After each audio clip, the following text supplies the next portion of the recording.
அதுலயும் இப்ப இருக்கக்கூடிய திமுக அரசு அப்படிங்கிறது குற்றம் சாட்டப்பட்டவர்களை ஒருபோதும் அவங்க நியாயமான ஒரு விசாரணைக்கு எனக்கும் அலோவ் பண்ணது இல்ல. முன்னாள் அமைச்சர் செந்தில் பாலாஜிக்கு ஜாமீன் வழங்கியது குறித்து பாஜக எம்எல்ஏ வானதி ஸ்ரீனிவாசன் அடுக்கடுக்கான கேள்விகளை எழுப்பியுள்ளார். செந்தில் பாலாஜியால் சாட்சியாளர்களுக்கு மிரட்டல் வருவதற்கு வாய்ப்புள்ளதாகவும் தெரிவித்து அதிர வைத்துள்ளார்.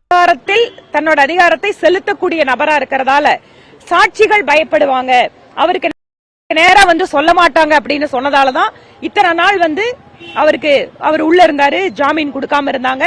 இப்ப உச்சநீதிமன்றம் அவருக்கு நிபந்தனை ஜாமீன் கொடுத்திருக்கு. ஆனாலும் கூட நாங்க இதை எப்படி பாக்குறோம் அப்படின்னு சொன்னா, தமிழ்நாட்டில் ஊழல் வழக்குகளில் குற்றம் சாட்டப்பட்டிருக்கக்கூடிய நபர்கள் எல்லாமே அவர்களுடைய வழக்கு விசாரணை விரைவில் நடத்துவதற்கு அவர்களும் ஒத்துழைப்பு கொடுக்கணும். ஏனென்றால் நிறைய நேரத்துல விட்னஸை அவங்க ஹோல்டு பண்றது, மிரட்டுறது அப்படிங்கறதும் நடந்துட்டு தான் இருக்கு. அதுலயும் இப்ப இருக்கக்கூடிய திமுக அரசு அப்படிங்கிறது குற்றம் சாட்டப்பட்டவர்களை ஒருபோதும் அவங்க நியாயமான ஒரு விசாரணைக்கு எனக்கும் அலோவ் பண்ணது இல்ல. இது அவங்களோட ஹிஸ்டரி.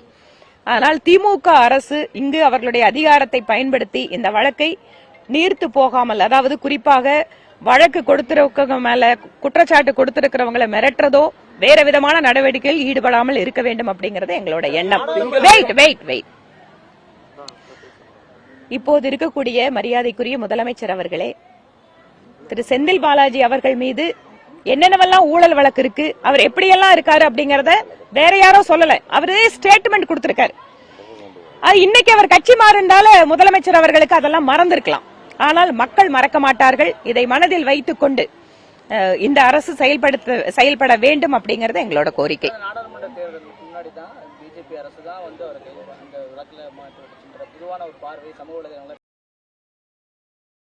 செய்திகளை உள்ளது உள்ளபடி தெரிந்து கொள்ள ரெஃப்ளெக்ட் நியூஸை சப்ஸ்கிரைப் பண்ணுங்க.